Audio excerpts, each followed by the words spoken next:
Bom dia, boa noite, boa tarde, boa madrugada para você que nos acompanha, que acompanha o canal Direito Objetivo.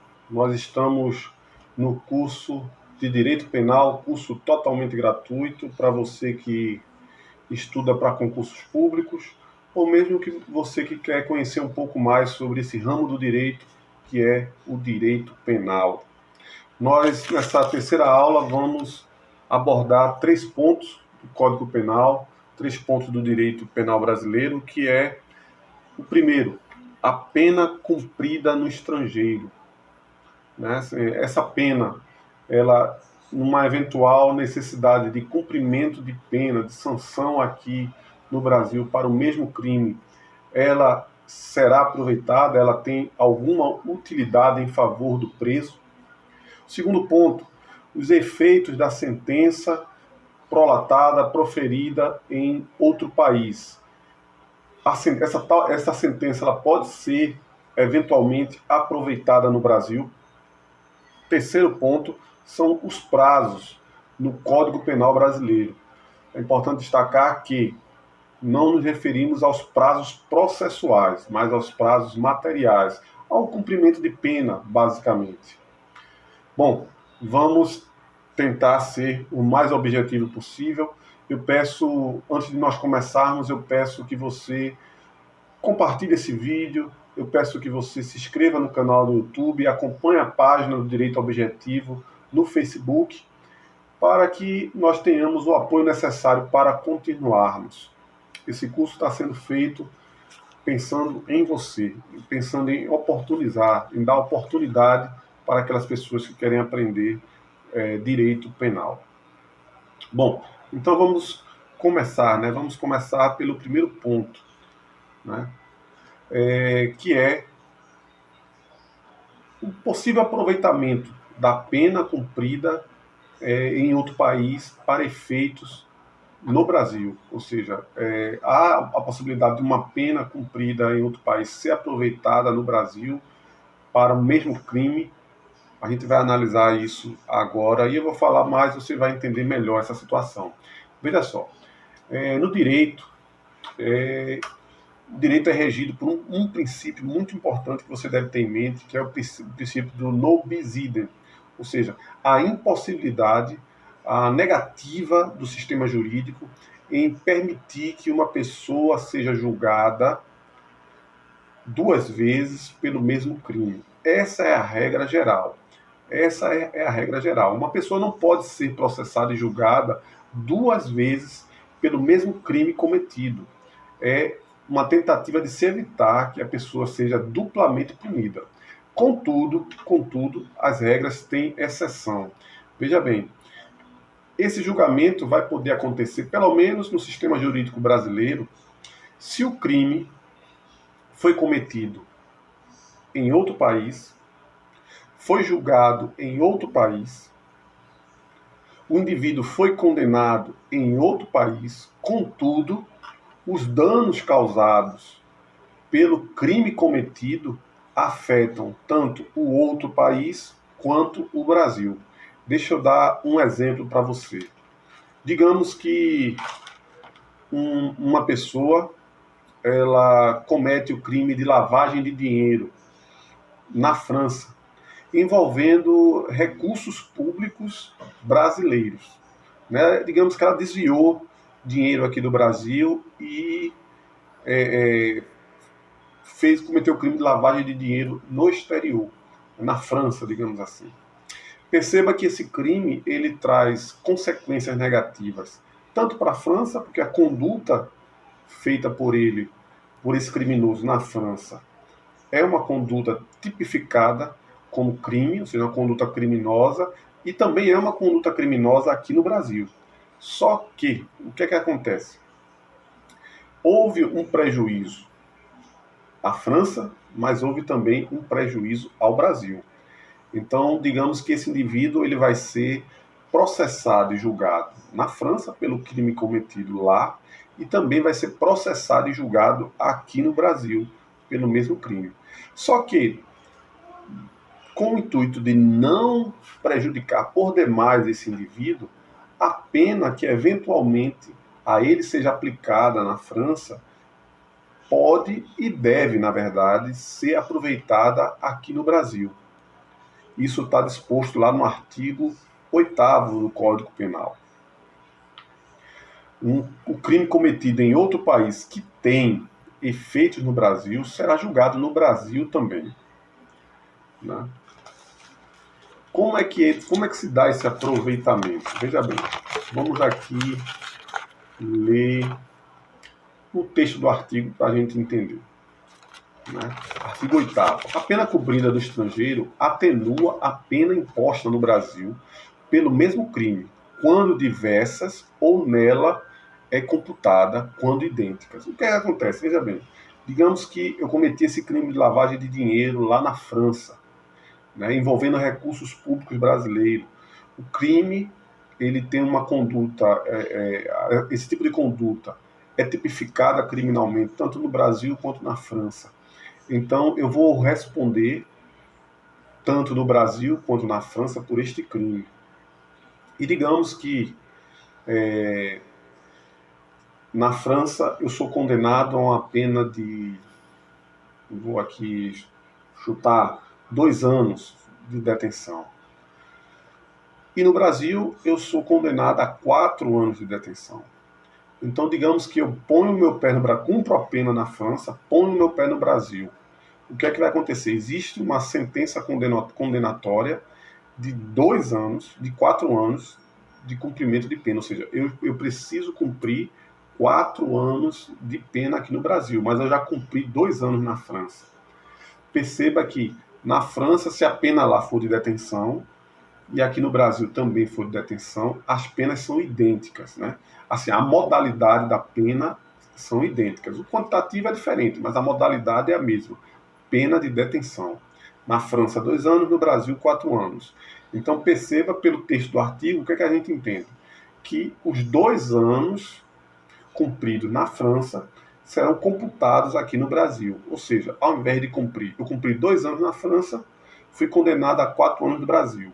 Os 2 anos cumpridos na França vão ser descontados dos 4 anos no Brasil. Ou seja, no Brasil, ao invés de cumprir 4 anos, vou cumprir 2 anos, porque 2 outros anos já cumpri na França. E se as penas não forem idênticas? Digamos que eu fui condenado a pagar uma multa de, 10 mil euros na França. E no Brasil eu fui condenado a pena de detenção de 4 anos, pelo crime de lavagem de dinheiro. O que é que vai acontecer? A pena, o juiz, na hora da dosimetria da pena, na hora de aplicação da pena, na hora de quantificar a pena, ele tem que levar em consideração o que eu já paguei na França. A pena que eu lhe paguei na França, porque as penas não são idênticas. Né? Digamos que lá foi uma multa de 10 mil euros. Então, na hora de aplicar a pena, aqui no Brasil, o juiz vai ter que levar em consideração a pena de multa que eu já cumpri lá na França. Bom, vamos agora ao segundo tópico, né, que é o aproveitamento da sentença estrangeira no Brasil. A pergunta é, uma sentença penal proferida no estrangeiro, ela pode ser aproveitada no Brasil? De acordo com o Código Penal, sim. Veja o que é que diz o artigo 9º do Código Penal brasileiro. A sentença estrangeira, quando a aplicação da lei brasileira produz na espécie as mesmas consequências, pode ser homologada no Brasil para, inciso 1º, obrigar o condenado à reparação do dano, à restituição e a outros efeitos civis. Veja o exemplo. Né? Eu cometi um crime na França, né? Eu matei uma pessoa na França, ou então cometi um crime contra a honra de uma pessoa, de um brasileiro na França. Estava de viagem na França e lá eu cometi um crime contra a honra de um amigo brasileiro lá. E depois nós voltamos para o Brasil. Eu fui julgado, condenado na França pelo crime, né, de ofensa à honra dessa pessoa, desse amigo. Fui condenado penalmente, voltei para o Brasil E o que é que aconteceu? Aqui no Brasil, meu amigo morreu. E a família dele resolveu entrar com uma ação. Digamos que esse meu amigo entrou em depressão e veio a falecer, né, por conta da minha ofensa, da ofensa que eu cometi a ele, que eu cometi contra ele e fui condenado criminalmente. Então a família desse meu amigo, ela resolve entrar na justiça aqui no Brasil para que eu promova a devida indenização pelos danos causados. Bom, existe uma sentença penal proferida na França. Essa sentença vai ser aproveitada aqui, vai ser a mesma for homologada. Para ela ser homologada, é preciso que a família provoque o judiciário para que essa sentença seja homologada. E quem que homologa essa sentença? O Superior Tribunal de Justiça, de acordo não com o Código Penal, de acordo com a Constituição Brasileira, artigo 105 da Constituição Brasileira. Então, entenda o exemplo. Eu estava na França com um amigo meu e eu o ofendi a honra desse meu amigo. Voltamos, fui condenado, fui processado e julgado na França, fui condenado, houve o trânsito e julgado da sentença, ou seja, fui condenado de maneira que eu não poderia mais recorrer lá na França. Bom, aqui no Brasil, esse meu amigo retorna para o Brasil, eu retorno para o Brasil, esse meu amigo ficou tão deprimido com a situação que veio a falecer. A família, então, resolve entrar com uma ação civil contra a minha pessoa, exigindo uma indenização pelo crime cometido, pelos efeitos materiais do crime cometido. Então, ela vai pedir ao STJ a homologação da sentença prolatada, proferida lá na França, para que eu possa ser obrigado a indenizá-la. Esse é o primeiro ponto.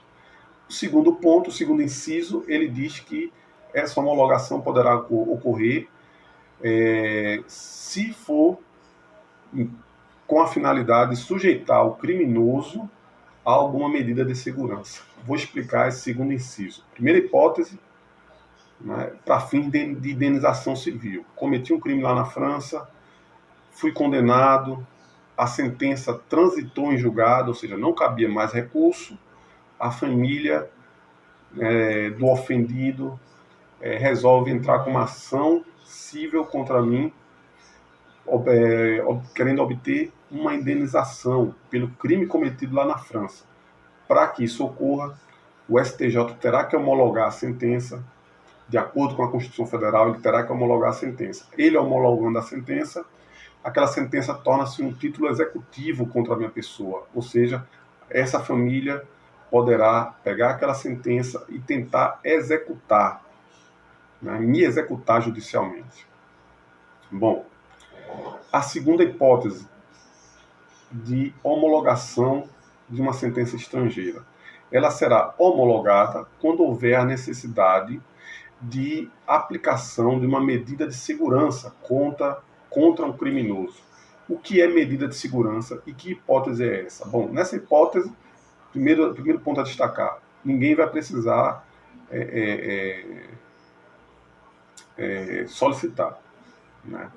Bom, essa segunda hipótese do inciso segundo, o que ela representa? Veja bem, o primeiro ponto é o que é uma medida de segurança.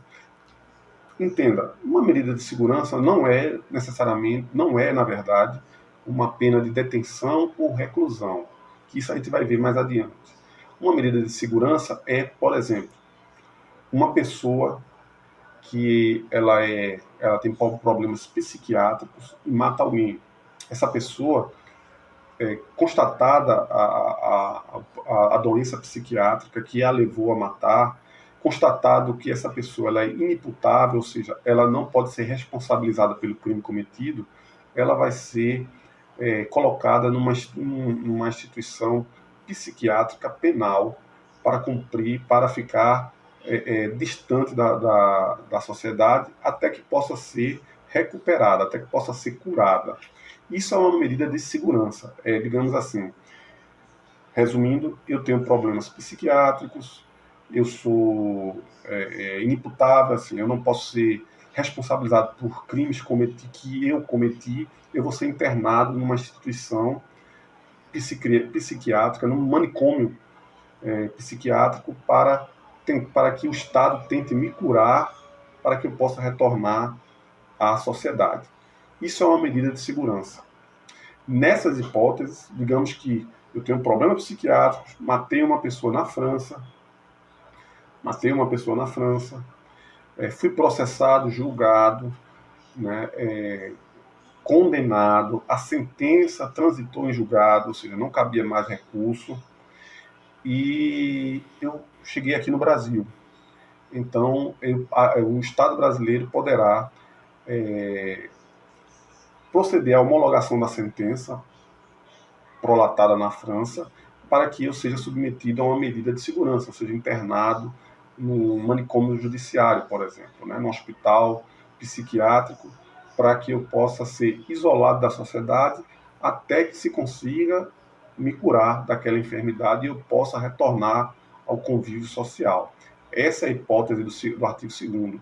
Aí no parágrafo único, a explicação, né? A homologação depende, para os efeitos previstos no inciso 1, de pedido da parte interessada. É aquilo que eu falei, né, antes. Naquela hipótese, né, da família entrar com um pedido de indenização civil, com base na sentença judicial prolatada no Estado estrangeiro, sentença transitada e julgada, para que a família consiga essa indenização, ela vai ter que pedir, ela vai ter que provocar o judiciário para que o judiciário homologue tal sentença. Ou seja, o judiciário não vai homologar de ofício, não vai homologar por vontade própria. O judiciário tem que ser provocado. E quem é que provoca? Quem é que homologa? É o Superior Tribunal de Justiça, de acordo com o artigo 105 da Constituição. Bom, a segunda hipótese, né, do inciso segundo, né, é a aplicação da medida de segurança. É quando o parágrafo único, no item B, ele explica quando é que isso vai acontecer. Isso vai acontecer quando houver um tratado de extradição com o país cuja autoridade judiciária emanou a sentença, ou seja, digamos que eu cometi um crime, um homicídio, e eu sou um psicopata, e esse homicídio foi na França, fui processado, julgado, sentença transitada e julgada, ou seja, não cabe mais recurso, só que foi verificado pelo judiciário francês que eu tenho problemas psiquiátricos, que eu sou inimputável, que eu não posso ser responsabilizado pelo crime cometido. Bom, eu estou no Brasil.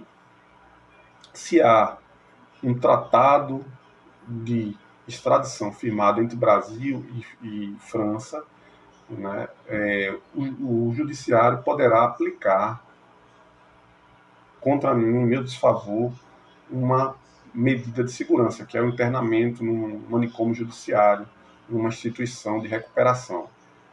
Né? Caso não haja um tratado de extradição firmado entre Brasil e França, se o Ministério da Justiça ele requisitar, né, a homologação dessa sentença, aí o STJ vai homologar e vai aplicar a medida de segurança em meu desfavor, contra a minha pessoa. Né? Então, assim, vamos resumir esse ponto. Eu vou falar só novamente, mas assim, só a título de resumo. Cometi crime na França, viajei, primeiro caso, né? Viajei com um colega para a França e lá eu ofendi a honra desse meu colega, cometi um crime contra a honra desse meu colega. Fui processado, fui julgado, sentença transitou e julgado, ou seja, não cabia mais recurso.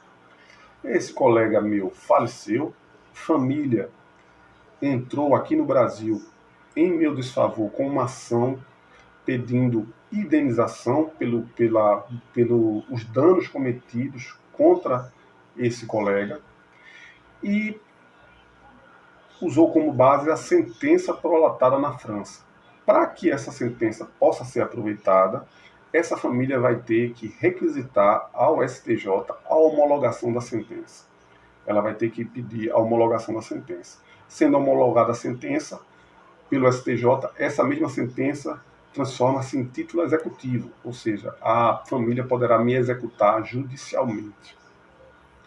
Segunda hipótese de aproveitamento.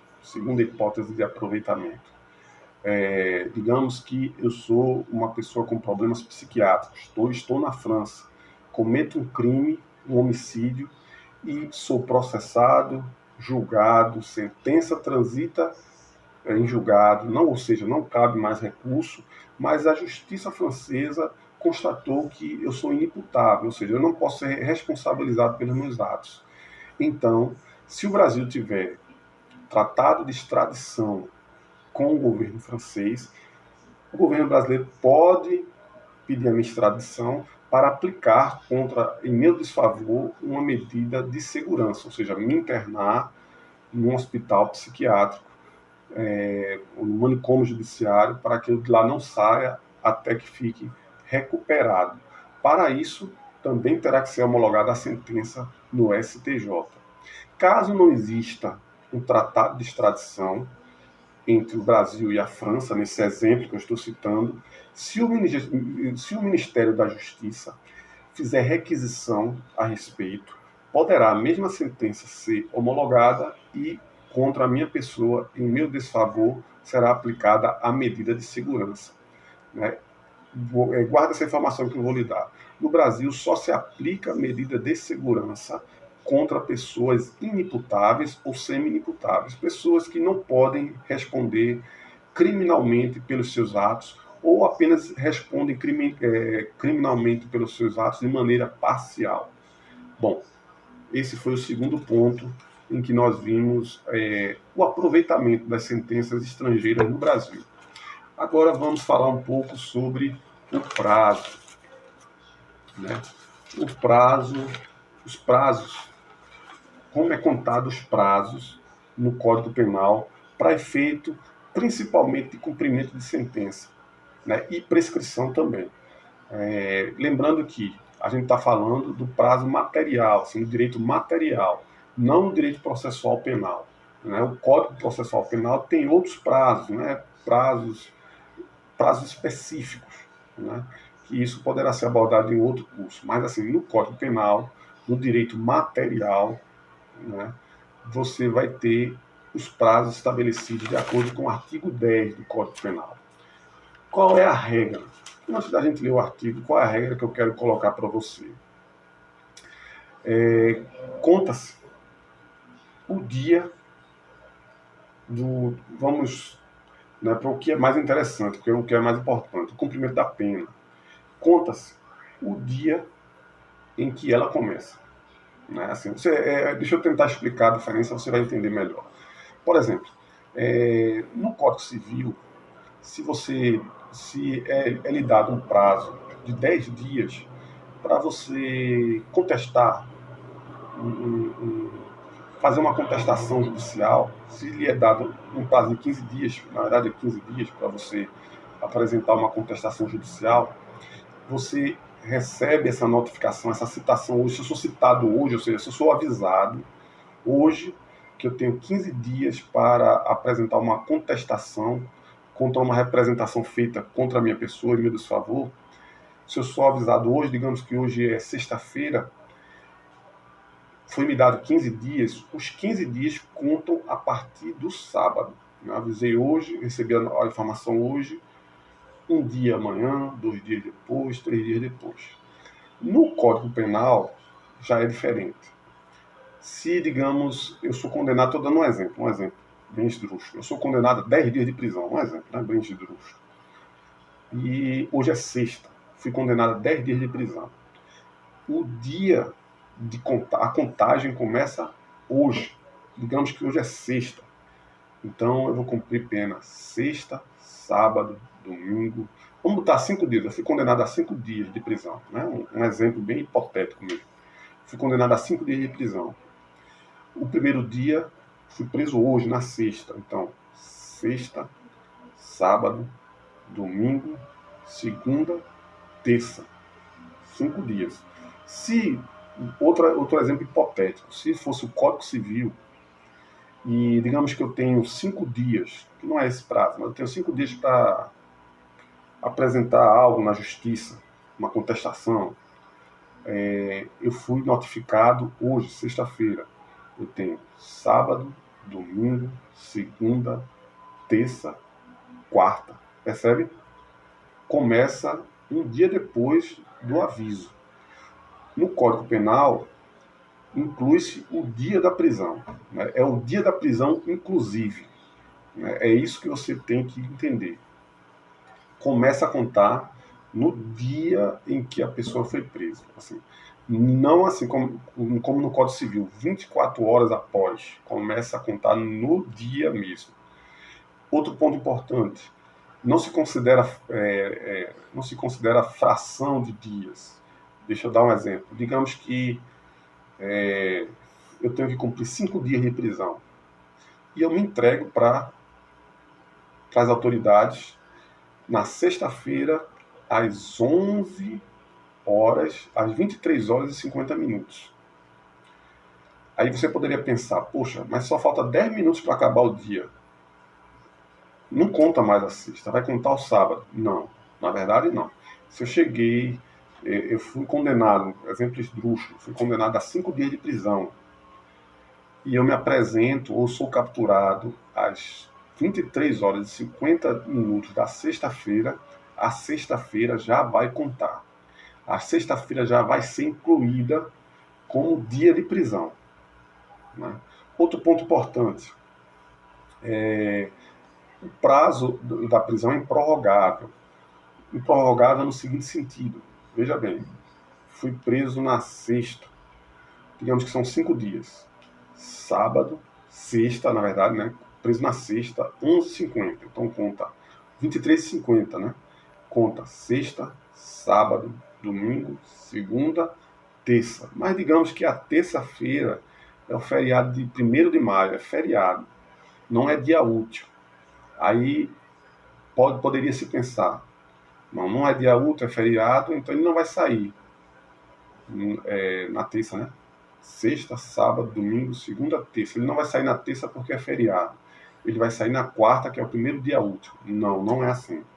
Se o prazo termina na terça, se for feriado, eu tenho que ser solto.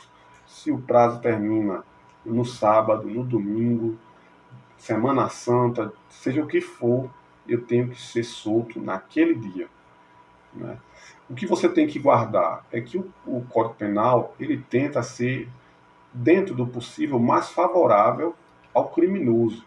Não é questão de ser bonzinho, na verdade é uma questão de, como a privação de liberdade é algo muito pesado para alguém, evita-se ao máximo esse prejuízo, né, na liberdade da pessoa.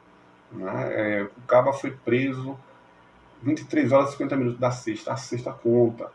Né? Se o último dia de prisão, se o momento da liberdade dele tem que acontece num feriado ou num dia que não é útil, mesmo assim ele tem que ser solto, porque a liberdade não pode esperar. A liberdade é considerada um bem muito precioso. É um mal muito grande você manter uma pessoa um minuto a mais privado da sua liberdade sem necessidade. Então procura se respeitar ao máximo isso. Outra coisa que também é importante que você saiba, nessa contagem de prazo para efeito de prescrição e pena, né? Usa-se os meses, o calendário comum, ou o calendário gregoriano, né? Que é o calendário que a gente usa no nosso dia a dia. Né? Os meses ali citados são os meses de janeiro, fevereiro, março, abril, maio, junho, até dezembro. Mas é importante que você entenda, os meses não se considera os meses... o mês é considerado por inteiro. Deixa eu dar um exemplo para você. Eu sou condenado a 3 meses de prisão. E digamos que isso acontece no mês de abril. Então eu vou cumprir abril, maio, junho. Não importa se o mês tem 28 dias, 29 dias, tem 30 dias, tem 31 dias. Não, é o mês todo. Né? É o mês todo. O mês é considerado todo. O mês não vale para o ano. O ano é o meu ano todo. Né?